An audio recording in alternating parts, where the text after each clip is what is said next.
Hello everyone. তো দেখো এই যে আমি ভিডিও বানানোর লেগা মানে রিল শুট করার লেগে যে রেডি হয়েছি। তো ওই যে সুন্দর একটা লাল কালারের শাড়ি পিন্দা লইছি। তো আমার কিরম লাগতেছে তো নিচে কমেন্টে কইবা। তো ওই যে দেখো বড় বড় ঝুমকা আর এই যে টিপ মানে একদম পুরা সেই সাজছি আজকা। তো মেকআপ তো করি না, তো তোমরা তো জানোই। তো আমার কিরম লাগতেছে কইবা নিশ্চয়ই। তো পরে রিলগুলি তোমরা দেখবার পাইবা, যেটি রিল মানে শ্যুট করছি। তো মানে রাত বাজে প্রায় 9টা। তো এখন আমি যে রিল শ্যুট করাম। তো কি কমু আর তুঙ্গর লেগে তো কষ্ট করতেছি, বাট কোনোই নাই, লাইক কমেন্ট নাইকা মানে ভিউসে তো মানে কমতাছে আমার, মানে কি কইতাম কোয়ার মতো নাই। তো তার লেগে দেখো আজকাল তো কষ্ট করে শাড়ি পিনছি, যদি ভিউস না আয় বন্ধুরা তুঙ্গর দেখবা আমি কি করি।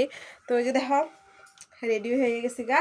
তো পরে তোমরা দেখতেই তো পাইবা, মানে এটার লেগে একটা ব্লগও আছে আর তারপর রিলগুলি দেখবার পাইবা। তো আজকে এরকম মানে পুরো শাড়ি উড়ি পিন্দা একদম স্টাইল করে লাইছি। তো আমার কিরম লাগতেছে তো নিশ্চয়ই কমেন্টে কইবা। তো ওকে বাই, দেখা হইব নেক্সট ভিডিওতে, টাটা।